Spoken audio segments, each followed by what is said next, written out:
Marianne Crossley, our program chair. Thank you. Hello, everybody. So I'm program co-chair. This is Noelle. You can have and she's the other co-chair. She's marvelous. She's our computer tech wizard. It's wonderful to have her here helping us. So I'm going to introduce our speaker, and we'll go right to Scott. Scott Harris became an avid birder when he and his wife, Randi, retired to South Carolina in March of 2020. It was a hobby he never imagined himself participating in, but now can't imagine living without it. Scott is the host of Naturally Scott podcast, a twice weekly nature show that ranks in the top 25% of podcasts worldwide. His most recent book, RaptorQuest, Chasing America's Raptors, is the story of his year-long adventure tracking down all 53 raptor species in the lower 48 states. And he's going to share his stories with us, his adventures and stories about chasing down those 53 raptors. Yeah. All right, Scott, if you want to take it away, the floor is yours. Well, thank you very much. I appreciate that, Marianne. Thank you for the kind introduction. And I'm excited about being here tonight. I appreciate both the people that are there in person and the people that are on Zoom. It is always fun for me to share this adventure. The book that we're going to talk about is certainly a part of it. The photographs are a part of it. But as it turns out, it's the people themselves that were the best part of the entire adventure. And I'll share some of my meetings with people and some of the things that happened. And so we'll just kind of walk through this. You guys are hopefully all looking at the cover of the book. All right. So my wife and I moved to South Carolina right at the beginning of COVID in 2020. We had spent our whole lives in Southern California. I was not a birder back then. My bad. I wish I had been. My wife and I were fortunate enough. We've been to all 50 states at least twice and 35 or 40 countries. I can only imagine how many birds I saw or could have seen had I been looking, but I wasn't. So there you go. This bald eagle is from our first day. So we bought the house online. We'd never been here before. We just thought it'd be kind of a cool place to come. Turns out it was or is, and we love it. But the first day we were here, the real estate agent was showing us around, and this bald eagle flew across the lake, which I'm looking at right now from my office, landed on a pine tree right on the water's edge, and I managed to snap this picture. So it's a pretty cool deal. I started writing books 10 years ago. I've published, I think it's 54 books in the 10 years. And I knew right away that I wanted to write a book about birding, but I'm not a scientist or an ornithologist. So I was struggling a little bit trying to figure out what I would write about. And then my son reminded me that a number of years ago, as a family, we watched a movie called The Big Year, which I imagine a lot of you have seen. Came out in 2011, and we watched it not because of the birding, but we liked all the actors. And as a matter of fact, the Jack Black character, the one on the top here in this picture, he was portraying a gentleman named Greg Miller.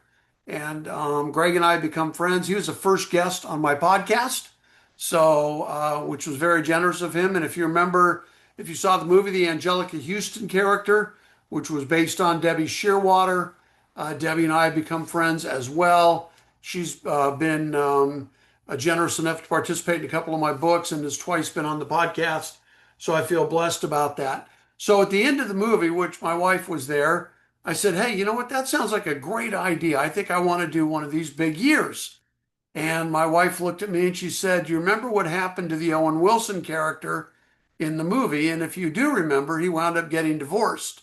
And she said, I think you should keep that in mind before you make any decisions.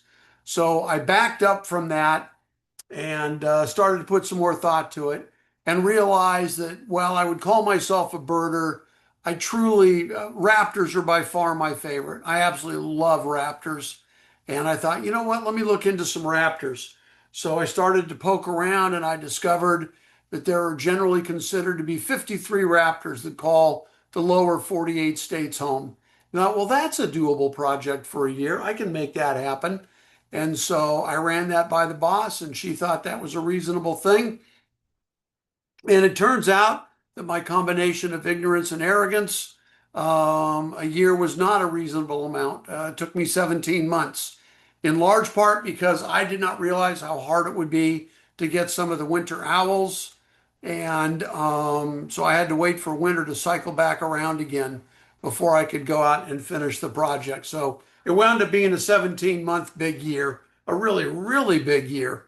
But as I was doing my research, I discovered that there's generally considered to be 53 raptors in the lower 48 states, 31 diurnals, 19 owls. I recognize that a couple of the owls are also diurnals, but allow this for the sake of easy boxes, and 3 vultures. Now, a couple of things about this. Number one, there is no generally accepted definition of raptor among ornithologists and scientists. Woodpeckers, hummingbirds, gulls, yes, all of those have generally accepted scientific definitions. Raptors do not. There is an ongoing conflict in that area. And so I am reminded of Supreme Court Justice Potter Stewart in 1964. He was asked if he could define pornography, and he famously answered that he couldn't, but he recognized it when he saw it. And I think that's the way it is for raptors for most of us. If I was to do this again, I would not count the vultures as raptors. That would be my personal decision. Not that I don't think they're important. As a matter of fact, they might be the most important birds in the country for the carrion work and the disease prevention and the things that they offer. I just don't think that they're raptors. And then there is some conflict among some others. So, for example, Harlan's hawks, which are common up in Montana and Wyoming. Excuse me. They're considered a subspecies of red-tailed hawk. I think they should be split out, but they have been split and lumped 3 times already. There is another movement afoot to have them split again for a 4th time. We'll see if that happens. And then there are others. The hook-billed kite, it's really more of an occasional visitor from Mexico than a U.S. bird. It just barely comes across the border, and they do occasionally nest here. And then, of course, there are some of the winter owls, the northern hawk owl, the snowy, the great gray. Those are probably more Canadian birds than American, but this is America, so we claim them. So in the end, these are the 53 that I went with. Now, this is the distribution of raptors. I did the lower 48 states. I did not do Alaska and Hawaii. Alaska does not have any endemic raptors. All of the raptors that can be found in Alaska are found in the lower 48 states, with the exception, of course, of some rarities that come across the Bering Straits. As far as Hawaii goes, they have 3 raptors on the islands.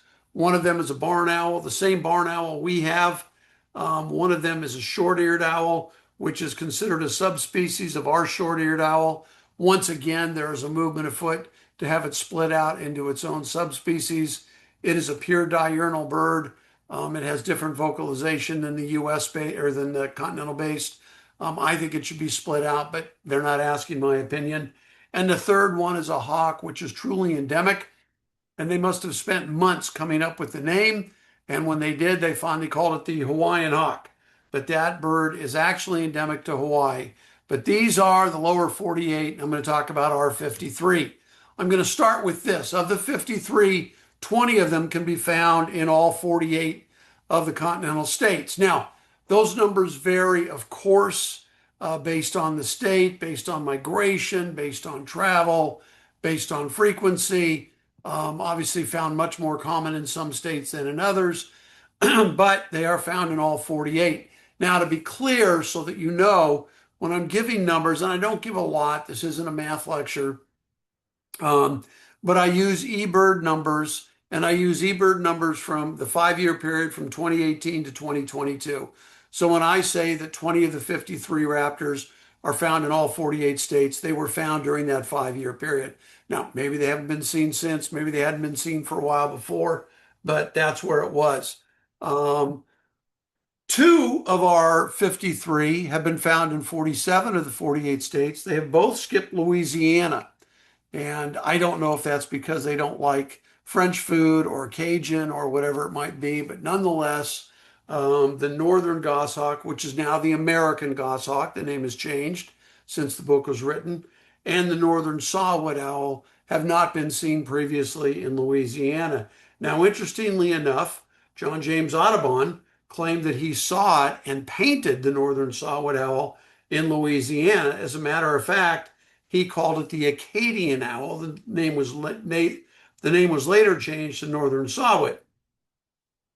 What's fascinating about that is a lot of you are familiar with Scott Weidensaul, who was a prolific and terrific author, and I'm blessed that he and I have become friends.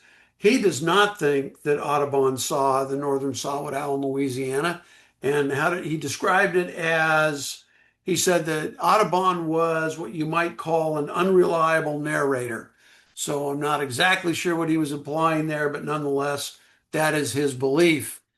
One owl has only skipped two states, Arizona and New Mexico. That is the snowy owl. It has been seen in the other 46 states.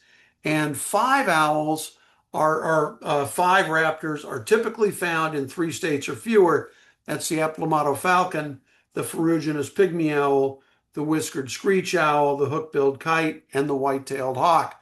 They're found in 3 states or fewer, all in the Southwest, and predominantly in Texas. Those 5 birds are all most easily found in the state of Texas, which is, along with Florida and Montana and California, the 4 best states in the country for seeing variety and numbers of raptors. This is what I did. This is the distribution of Scott. These are the trips that I took. I did 7 cross-country trips. I did 13 round trips by flight. And so that you know, those 13 trips included 50 different legs because I flew to so many little tiny towns like Harlingen and Wise River, Montana, and different places. And I start each trip out of Greenville, South Carolina. So I start with a 20-minute flight to Atlanta. And I know people have a lot of complaints about the airlines, but I will tell you that of my 50 flights, all 50 of them took off on time. 49 out of 50 landed on time, and I did not lose luggage. I didn't always check luggage, but when I did not lose luggage once, so I was blessed. The one flight that stood out, I was going from Houston to Harlingen. It was my 4th trip down to Texas to try to find the hook-billed kite. I'd flown down twice and driven twice. It was late in the evening, about 11 p.m., and it was a 45-minute flight. And as we got over Harlingen, the pilot came on and said, "Hey, we've got some bad news. There's a lot of fog down there. We're not sure we can land, but we've got about 15 minutes worth of fuel left.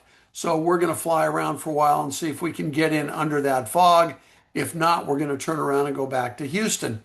Now, I mentioned that I'm not an ornithologist or a scientist. I'm also not a mathematician, but it seemed to me if it took 45 minutes worth of fuel to get there, it would require 45 minutes worth of fuel to get back. And somebody must have mentioned that to the pilot, because he came on a couple minutes later and said, "What I meant to say was, we have 15 minutes worth of fuel to play with. We have plenty of fuel to get back to Houston," which is what happened. We spent the night in Houston, got the first flight out, and I did get the hook-billed kite, which was great because I did not know how I was going to explain to my wife that I needed to make a 5th trip to Texas to try to find a single bird. I was on the road for 25 weeks. I visited a total of 34 states.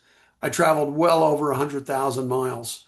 These are the states that I drove to most often: Florida, Texas, California, and Montana. As I mentioned, those are the ones that have the most raptors and the largest variety, so that's where I spent most of my time. And I will tell you that I drove tens of thousands of miles. I picked up a new Ford F-150 for this trip. Never had a problem with it. It never broke down. I never got a ticket. Everything was fantastic. I felt blessed because almost all of my trips were by myself. The only kind of little problem that occurred is I had gone into Montana to Kalispell to find a snowy owl. And I got there Monday morning, and I spent Monday afternoon, and then Tuesday, Wednesday, Thursday, I spent morning and afternoon looking for that snowy owl. I didn't find it. By Friday, I was just fried looking for it. So there's a place called Mission Valley about 2 hours away. It is a magical place for raptors, probably the highest density of raptors of anywhere in the country. So I drove 2.5 hours to get there on Friday morning, taking a break from my snowy owl hunt. I spent 2 hours there, 120 minutes, and I saw 119 raptors, not counting vultures. It was just a magical couple hours. When it was done, I wanted to head back to Kalispell to this little airport, Flathead Lake Sky Ranch Airport, which is where the snowy had been reported. And there's a road, a dirt road that runs alongside it called Manning Road. So I typed Manning Road into my GPS and it said 2 hours and 22 minutes or whatever it said. And I clicked go. And that was the end of my paying attention, except for make a left or, go 44 miles or whatever it was. A while later, and I just listened to a book, I noticed there was some traffic. I wasn't expecting traffic. And I looked up. Oh, by the way, these are the states that I flew to. My apologies. I should have shown this earlier. These are the states that I visited. This is the sign that I found when I noticed the traffic. Welcome to Canada. On both sides of me, there were chain link fence. There was no way to turn around. I had gone north instead of east. I had no intention of going north, nor did I have a passport, nor was I allowed to turn around. Now, people will tell you that Canadians are kind and generous and empathetic and really good people all the way around. That was not my experience. I got to the little booth, I explained what happened, and I didn't have a passport because I didn't intend to go into Canada. And they did not believe that I wasn't carrying drugs or guns or smuggling or something. They spent 3 hours tearing my truck apart. And when they were done, they said, okay, you can put it back together, go back around. It was 100-yard U-turn to get back to the U.S. side. The U.S. people will let you right back in. That turned out to be inaccurate. The U.S. didn't believe any more than the Canadians that I wasn't doing something illegal. And they spent 2.5 hours tearing my truck apart. So I was almost 6 hours to go 100 yards. But I finally got back to the States, raced back to Kalispell. It was getting dark, less than a half hour until sunset. It was my last day I was going to be there. And I pulled up on Manning Road, this little dirt road, and there was a car off to the side of the road. So I pulled up behind it and walked up, knocked on the window. The guy rolled down the window and I said, is there any chance you're here about the snowy owl? And if so, are you on it? And he pointed to his right, and 50 feet away was this gorgeous owl sitting on a shed in a guy's backyard. Now, I love this photograph. I think it's a spectacular photograph, not because I took it, but because of the beauty of this owl and of the eyes. People ask me pretty frequently if, why I prefer raptors over other birds. And one of my answers is always the eyes. I love the eyes of raptors. And the other is that you can see them, you can shoot them. They'll sit for a while and you can get great photographs compared to, say, a warbler that's, jumping around and doing all those things that warblers tend to do. So that was a pretty neat deal. Got to spend a little time with that snowy and made it out of there on time. There's a ferruginous pygmy owl, which is not easy to find in this country. But the best place to find it is King Ranch, which is in Texas. It was a ranch that was founded in 1854, I believe. It's 825,000 acres, which is larger than the entire state of Rhode Island, which is 777,000 acres. And they do a lot of things on this ranch. They hunt, they raise cattle, they have corporate retreats, and they do some birding. You can't go on it by yourself. You've got to take their guide, but you sign up and do that, and I did. And so I was there the first day of the season, which is in March, and there was a couple that got on with me. It was a van. So it was a guide, myself, and this couple. It was a mother and son. The son was 20. The mom was, 43. Great couple, really nice people. And they were there to see the ferruginous as well. So we got on the van and we were out about an hour and we heard a ferruginous, definitely heard it, but we didn't get to see it. So I wasn't confident about counting it, but I had that in my hip pocket. Another hour goes by and we see one fly by, clearly a ferruginous, but we didn't see it take off or land. So we didn't get a great look, but we did see it. We did confirm that it was a ferruginous. Another hour goes by and the guide, a guy named Tom, says, hey, it's time to settle in for a little brunch. So he pulled up on this picnic table, which is out in the middle of the grasslands of Texas, of which there are a lot. And as we're setting up on these grasslands, this picnic table in the middle of nowhere, I sit down on one side of the bench there, and across from me, about 25 feet away, is a single tree. And sitting in that tree is this spectacular ferruginous pygmy owl. Just a gorgeous, gorgeous bird. The birds, we ate for about a half an hour, had a nice little breakfast. The bird stayed there the whole time. It didn't get antsy. It didn't seem to get irritated or agitated. It actually dozed off a little bit and allowed us to get some great pictures. And we got a really good look at it. It was terrific. While we were there that same day, we got on this, which is a white-tailed hawk. I love this bird. Texas bird predominantly. In Texas, they're also known as firehawks. And the reason for that is that when a grassland fire or prairie fire breaks out in Texas, which they do with some regularity, these hawks, the white-tailed hawks, have learned to follow the trailing edge of the smoke. So all of the animals, of course, are trying to survive. Those with burrows head down underground. Those that are fast try to outrun it. Insects take to the air, especially grasshoppers. And white-tailed hawks have learned that if they follow behind that smoke, the grasshoppers break through the smoke, briefly think they're going to survive, and the white-tailed hawks are able to pick them out of the sky, eat them on the fly, and then grab another one. The guide, Tom, said that he saw a fire once a couple of years before we were down there with 12 different white-tailed hawks trailing behind a prairie fire. It must have just been amazing to see. But an unlimited food source coming through, so if they're around, they're going to do it. The young man I met this day is named Frank Fabro. He was a 20-year-old student at UC Davis, ornithology student. And he mentioned to me, I told him about the book I was writing. And he said, hey, if you're having trouble getting on a spotted owl when you get out to California, give me a call. I might be able to help you do that. Last summer, my internship was working for a timber company, and my job was to find spotted owl nests, mark them off so they would do, I think, a quarter-mile square around the nest and leave the timber there. So hopefully the nest would be successful. He said, I'm not doing that this summer, but I bet you I can get you back on one. So when it got close, I called him. He was kind enough to meet me. He had to drive 3 hours to do so, which was very generous. We met in the pitch black at 5 in the morning. We started to hike up this, well, he called it a trail. It was not a trail unless you were a rabbit. It was just this tiny, narrow little dirt thing. And we hiked up this mountain, and it's still pitch black. As we get toward the top, it starts to get a little pre-dawn light. And he said, okay, I think about a half mile, 3/4 of a mile from here to our right, there should be a spotted owl nest. Now, I looked to the right as the light was coming up, and I was looking at a wall of flora, trees and bushes and grasses. There was no way to get through this. And I mentioned that to him, and he looked at me and he looked down his right thigh, and he unstrapped 2 machetes that he'd been carrying.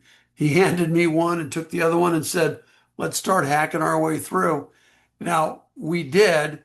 He had said it was a half to 3/4 of a mile. I'm pretty certain it was a full marathon, 26.2 miles. But nonetheless, at the end of about an hour of hacking, we broke through into this clearing, a 60-foot round clearing, which was just magical to find out in the middle of nowhere. And right dead center in that clearing, as if it had been planted for that purpose, was a dead tree with some snags on it. And sitting on that was this spotted owl, which again, like the ferruginous, I think this is a magnificent picture, not because I took it, but look at this bird, look at the eyes, look at the animal itself. It's just stunning. So like we did with the ferruginous, we sat down, we both carried breakfast. We found 2 stumps and sat down, and we sat for an hour, and this bird stayed there on this snag. It dropped down once and caught a mouse. We got to see that. And it preened. It even took a little nap. And at the end of an hour, we just hacked our way back out, leaving the bird there on the branch. It was really, really a magical moment. And when we got back to that tiny little trail, this is what was waiting for us. This is a spotted owl fledge, and it was sitting on a tree right at the edge of this little trail. And it was just gorgeous. And we got this picture, and then a couple minutes later, a second fledge came over. So we had two fledges and then an adult came in. We think it was the same one we saw in that opening, but we don't know. But we got to see two fledges and an adult and just made for a spectacular morning. One of the highlights of my trip. Swallowtail kite, not terribly uncommon to see. I was just down in Florida up until a couple days ago. Got to see a bunch of them down there, which was great. I love these birds. They look like Fred Astaire in a tuxedo to me. I live on a lake here in South Carolina called Lake Greenwood. And one afternoon, my son and I took our pontoon and went out in the middle of the lake and shut the boat off and lie down on the bench seats and lit up a cigar. And we were just talking the way fathers and sons do. And two swallowtail kites flew overhead, and I managed to snap this picture. And I was a brand new birder, but I made a couple of friends in a bird club about an hour away. And so I texted them and said, hey, just had a couple of swallowtail kites fly over the lake. And they both wrote back and said, nope, there's never been swallowtails seen over that lake. You must have seen something else. So I took a screenshot of the picture and sent it to them. And they were both here within an hour. We went and picked them up, took them back out. We were able to get on the birds again. So everybody was happy. And by the time we got back to the dock, we had confirmed the name of the book and the format for the book, the whole thing. So swallowtail kites are the first bird in the book, and that's the reason why.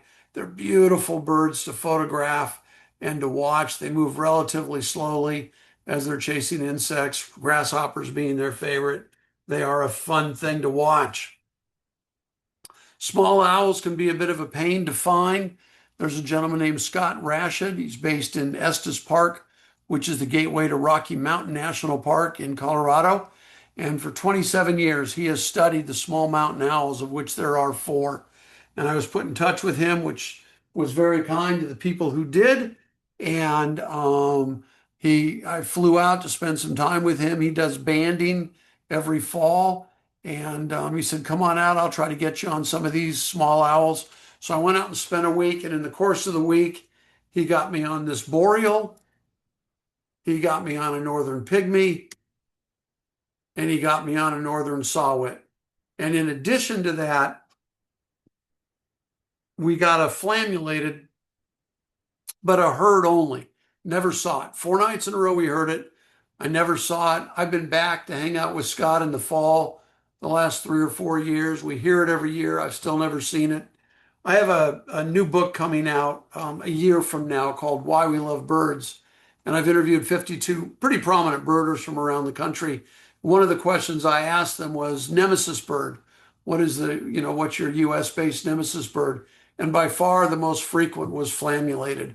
And a number of these people, names who you'll recognize, have heard flams and never seen them. So I've still not seen one, but I'm going to. But I have heard it a number of times, and I'm just going to keep on looking until I find it. Cooper's hawk, this was in Wyoming.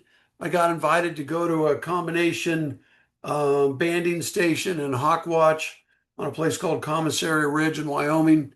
They work in conjunction, but they're about a half mile apart. So I drove out there.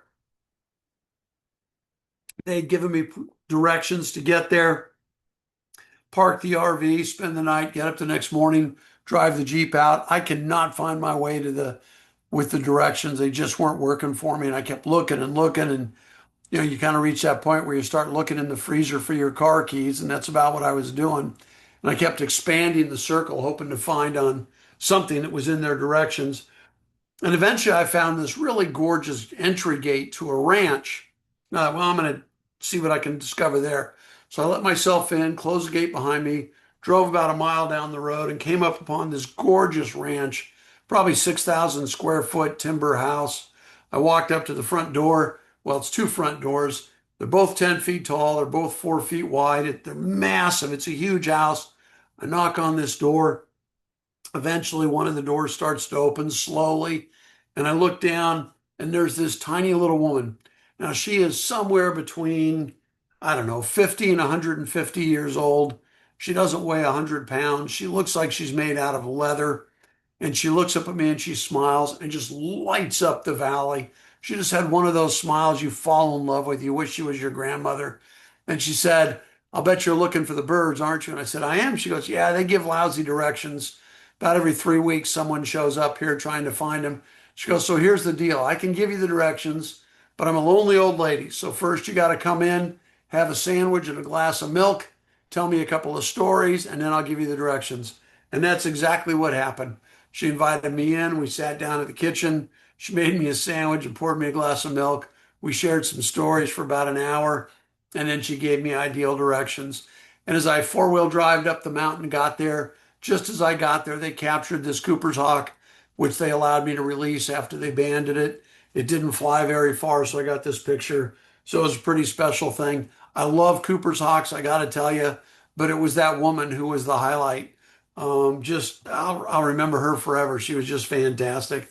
This Cooper's hawk is in Arizona, and once again, it's the eyes. Look at that orange and black eye. It's just an amazing, amazing thing. And I just absolutely am in love with these birds. Red-tailed hawk, common bird. See them all over the country in huge numbers, which I don't think diminishes their value. A couple of stories, one of which you're probably familiar with, one which you might not be. But if you're looking at a movie or an ad or a TV show, and there's a bald eagle in there and it lets out that fierce war cry, that is not a bald eagle. That is a red-tailed hawk. They have one of nature's great sounds. It's like a lion's roar for birds, whereas bald eagles have this, I don't know, the sound they make is more like something they should be hunting than the sound they should actually be making. And so red-tailed hawks are always the ones that are used. The other thing that's interesting about red-tailed hawks goes back to 1952 when President Eisenhower was elected. And one of the first things he wanted to do was to develop an interstate highway system. And he had a couple of reasons for that. One of them, which he announced, was a lot of people were migrating from the East Coast to the West Coast following World War II. And he wanted them to have a fast and a safe way to get across the country. So he started the system, which was finally finished in 1996, long after his death and 40 years in the process. But nonetheless, it did get done. The other part of that is, and it may be apocryphal, is the rumor is that he wanted to have long stretches of straight cement highway so that he could land bombers or planes in case we went to war with Russia. We were still in the midst of a Cold War back then. Fortunately, we've never had to use them for that. But one of the unintended consequences of building this interstate highway is that we created amazing habitat for red-tailed hawks. We took and we mowed down forests and we filled in marshlands and we created these prairies and flatlands, which are populated by reptiles and amphibians and small birds and, of course, small mammals, all ideal for red-tailed hawks. The only thing missing for the hawks were perches, so we went ahead and added those. We call them telephone poles or power poles, put them up every 100 yards. And if you travel this country, you're just going to see red-tailed hawks almost everywhere. Florida being really the exception. There, obviously, you guys know this, but you get the red-shouldered far more often than the red-tailed.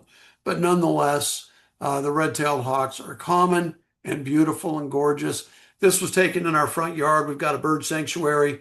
This was taken in the fall. I love the colors, the orange and the red and the yellow up against that bird. It's a pretty cool deal. Peregrine falcon, also known as urban falcons. We came very close to killing these off with DDT. Fortunately, we didn't. We banned DDT. It cycled through the system and the birds were able to survive. And now peregrine falcons are booming. They're exploding in population in large part because they've become what are called urban falcons. You see them in almost every major city in the country. And there are a couple of reasons for that. Number one is peregrine falcons are cliff nesters. The straighter the cliff, the happier they are, the less likely that a predator can attack their nest. And what do cities have but skyscrapers? So peregrines think those make pretty good nests. And then related to that is what do most large cities have? Pigeons. And peregrine falcons love pigeons. Good sized bird, plenty of meat, easy to catch. So peregrine falcons have become the urban falcon. And as a matter of fact, a lot of large cities now are putting up nesting boxes around the city to try to attract the falcons, one, to cut down on the pigeons, but two, to attract us, to attract birders, to attract tourists. So, they're nesting on church spires, and let's say in New York, they're on every bridge coming into Manhattan. And they're a really neat thing, really quite fun to watch. This bird is in Torrey Pines, which is a state park just outside of San Diego, California.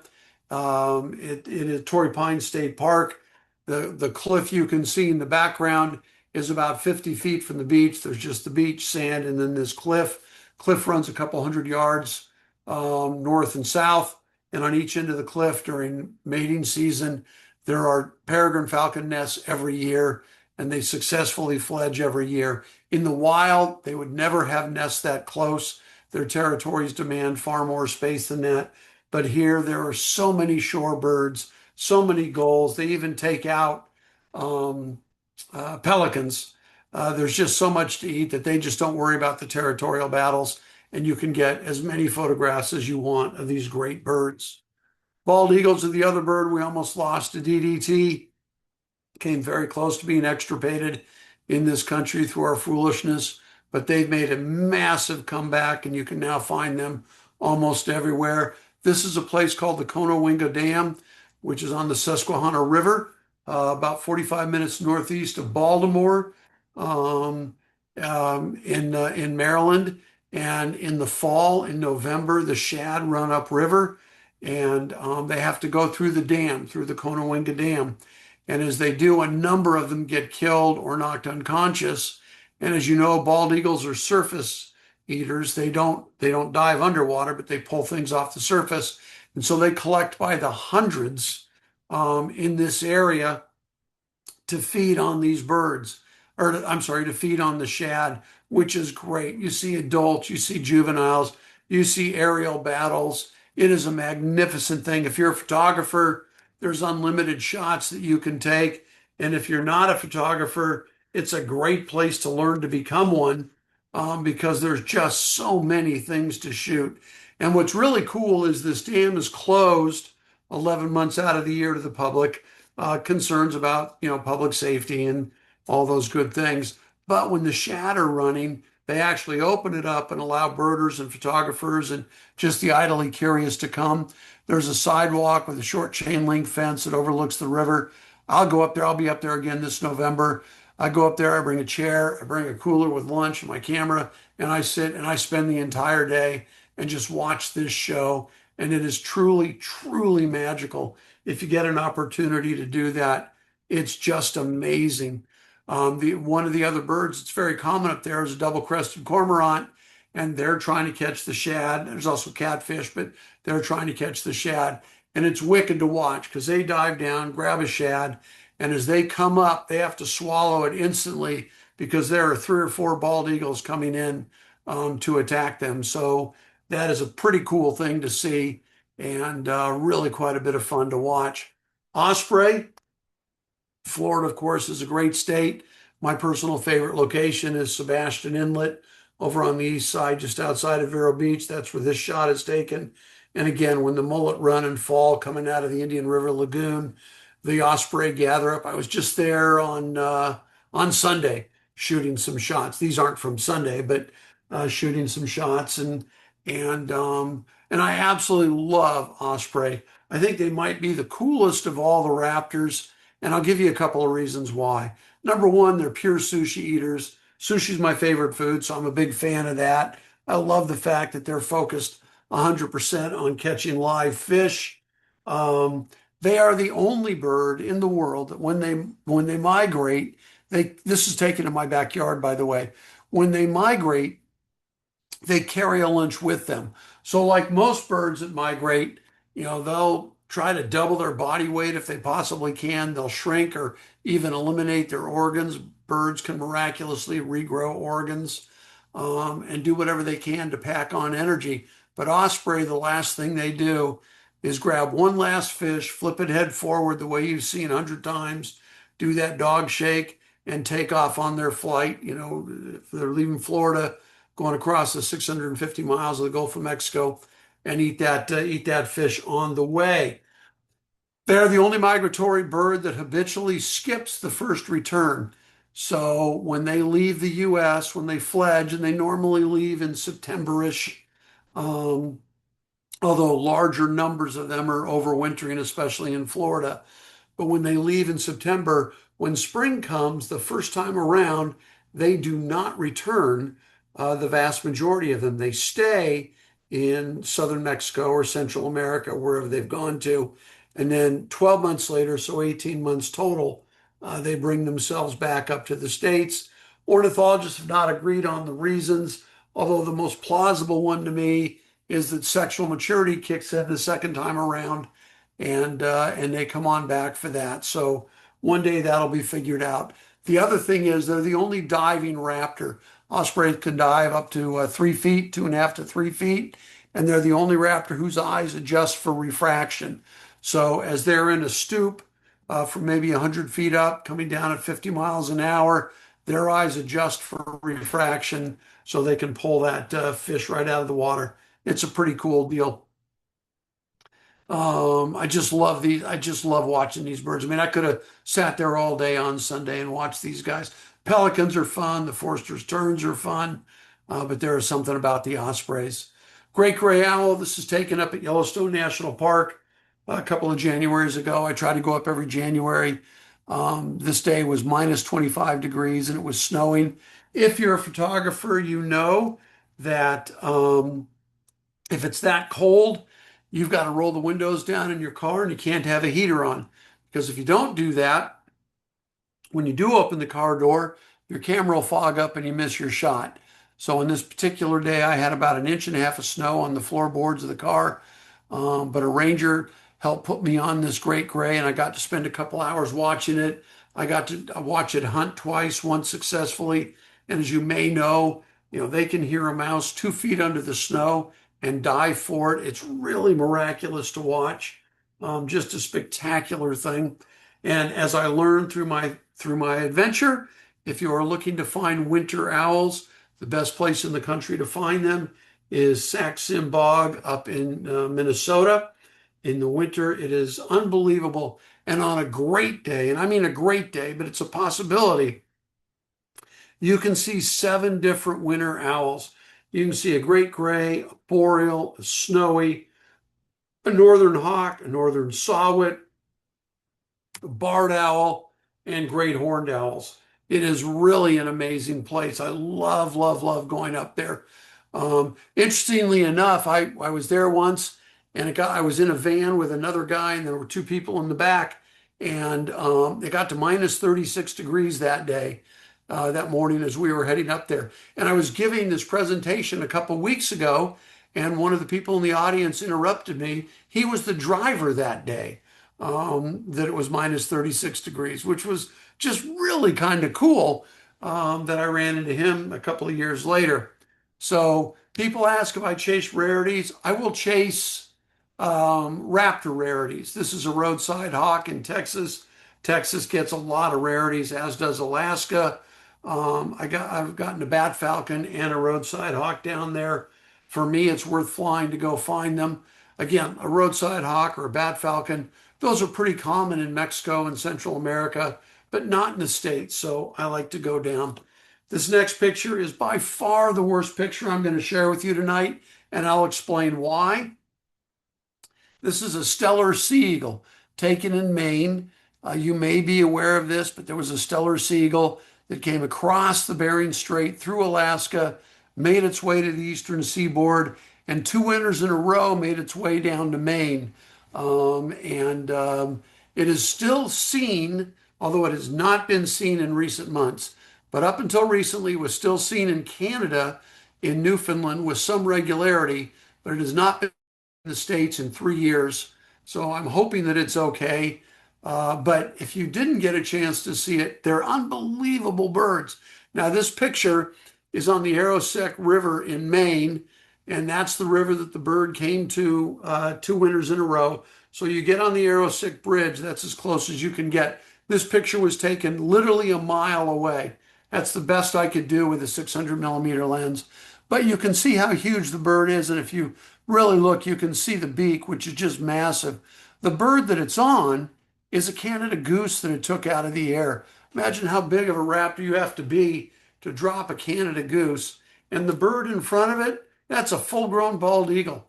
A Steller sea eagle is more than 50% larger than a bald eagle.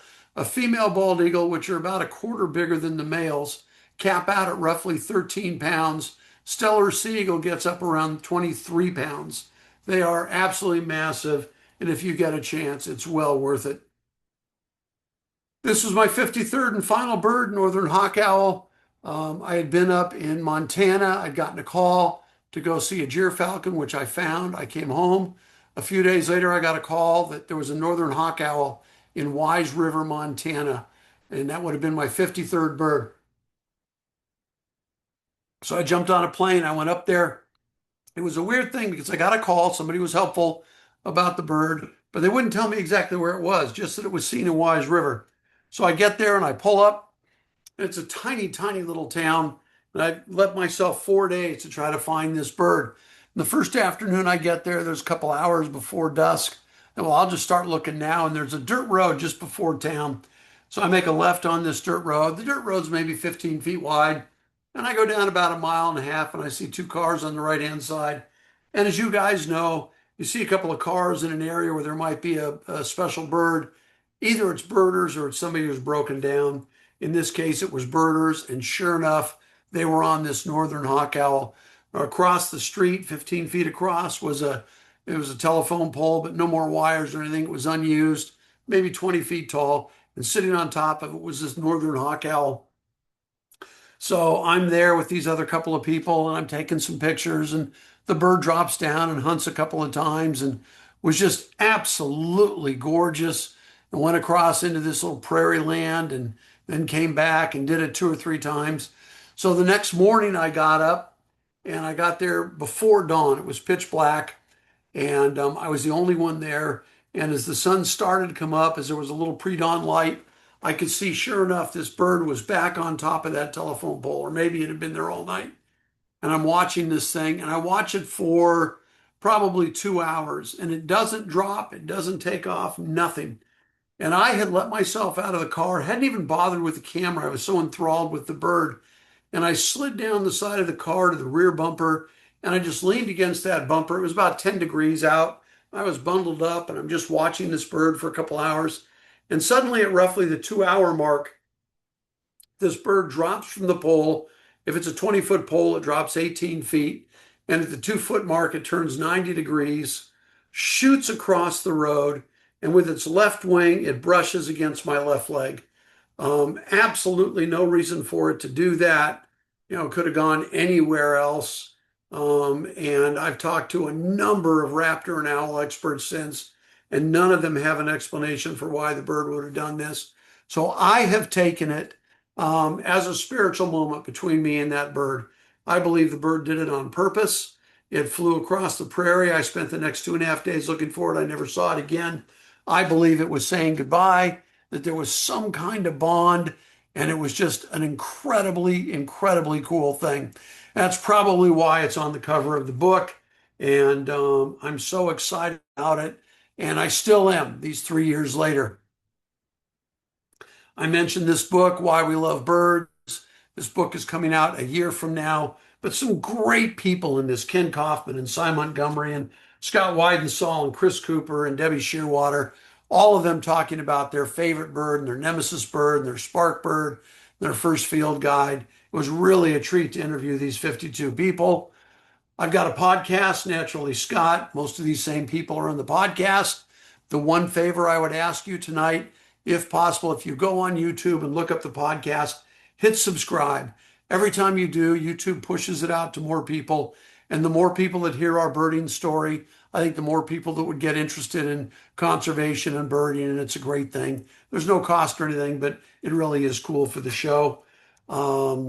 If anybody's got any questions after we do the Q&A tonight, please send me an email, scott@naturallyscott.com. I'm always happy to answer questions. I feel very, very responsible to give back as much as I can because so many people have been so kind to me. when I get asked about my photography, if I have any rules for me, I have two, and they're just for me. I don't think everybody needs to go by them.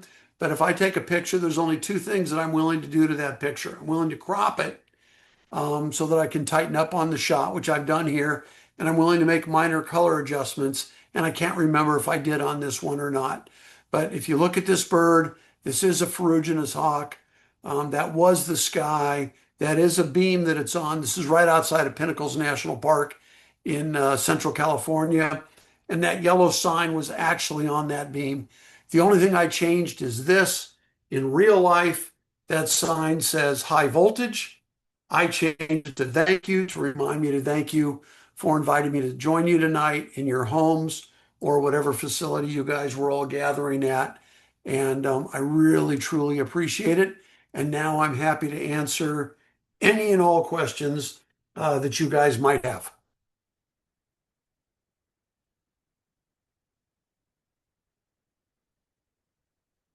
Or not. We might just repeat it. Okay. Okay, Scott. So I just wanted to let you know everyone clapped for you, but I didn't hit the unmute button fast enough. So do you guys want mind to clap clapping again? Yeah. Yeah, exactly. Exactly. Let's have a repeat of that.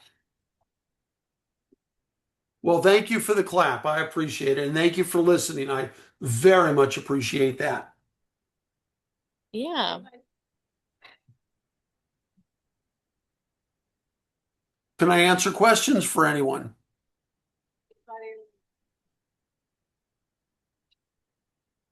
What was the question? One of the questions from the audience is, where's the best place to buy your book? You can buy it on Amazon. I have a website, scott@naturallyscott.com, but all that does is drive you to Amazon anyway. So you can actually, that's probably the easiest place to get it. Thank you. Any other? And thank you for asking, by the way.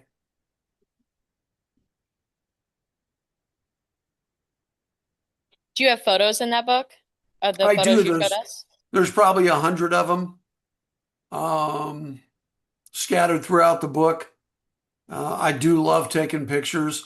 There's one chapter on each of the 53 Raptors, and then there's a few essays mixed in there as well, maybe a dozen different essays that I wrote on things, but there is one chapter on each bird. Great, thank you. And then we have a question in the comments, which is, which camera and lenses are your favorites? Well, now in fairness, I want to be honest about this. I just started doing photography about 5 years ago. So I had no camera bodies and no lenses. I had no investment in glass, so I had no vested interest. I did my research on Canon and Olympus and Nikon and everybody else. I wound up going with Sony. I think they're the best, but in all candor, I think it's Ford, Chevy, or Pepsi, Coke. There's probably not really a difference. But I shoot two cameras when I go. I shoot a Sony A1 with a 200-600 lens, which I use predominantly for the birds. And then I bring a Sony A9 with a 70-200 because I'm writing a book on mammals as well.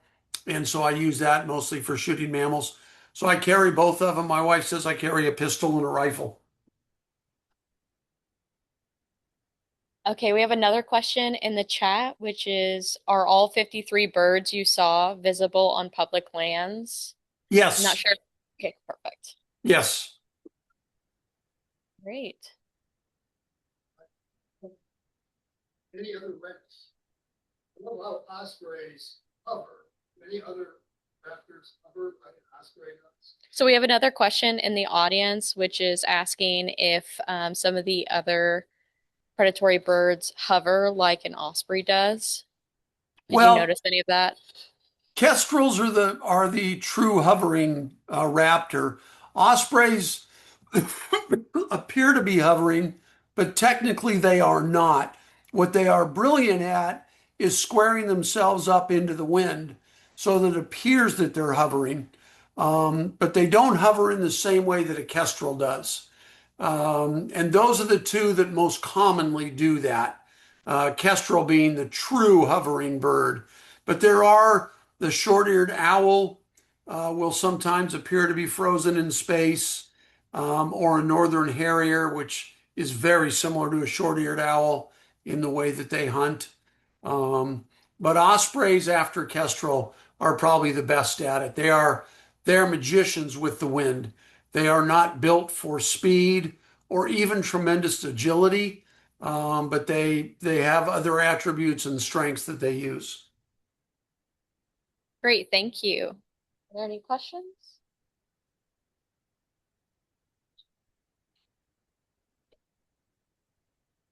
Okay, so we have another question from the audience asking which national parks contributed the most to your bird hunt.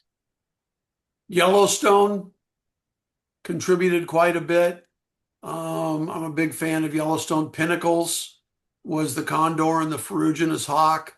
A couple of state parks in Texas, not national parks, but state parks. And well, like Sebastian Inlet State Park in Florida, Everglades National Park. But a lot of the birds were you just kind of found them at different places. I use eBird a lot to help me find where I'm going to go looking for birds. And that's usually a pretty good tool.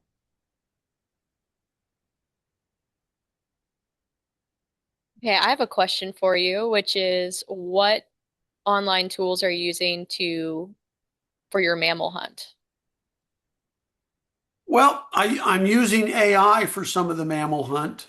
But the podcast that I'm doing is probably half birders, but half non-birders. And so through the podcast, I've met a lot of people that are involved in terrestrial mammals and marine mammals. And so I'm going to them to to help me find these different things. So the book I'm working on is called American Safaris, Zoos Without Fences. And the idea is there are places you can go in the country and find these animals almost guaranteed if you go at the right time of year. So there's 8 terrestrial mammals, 8 marine mammals, and 8 birds. And so I've done a lot of research working with various experts, doing some online research. There are people like, I imagine a lot of you guys are familiar with Ken Kaufman, but you may not know that Ken wrote a field guide to mammals in addition to all of his birding stuff. So Ken has been generous in helping me find some stuff. And so I've secured all the locations now, and I've been to almost all of them multiple times. I'm just wrapping up the last few. But that information is available out there if you go for it. And most of these people that are experts, if you go online and ask online, who's the biggest expert on beavers or whatever it might be, those names are available, and a lot of them are working for public universities, and there's emails, and they're excited when you're excited about what they're studying. So I have found people to be very generous with the time and information. Great, thank you. And then we have another question from the chat asking which other raptors of the world would you like to photograph? Harpy, the harpy eagle. That's a good answer. Well, you guys are Audubon. So Elizabeth Gray, who's the CEO of Audubon, she and I share harpy eagle as a nemesis bird. We've both gone to look for it a handful of times and haven't found it. So we've talked about going down together to try to find it. But I would absolutely love to lay my eyes on a harpy eagle. Great, thank you. Any other questions?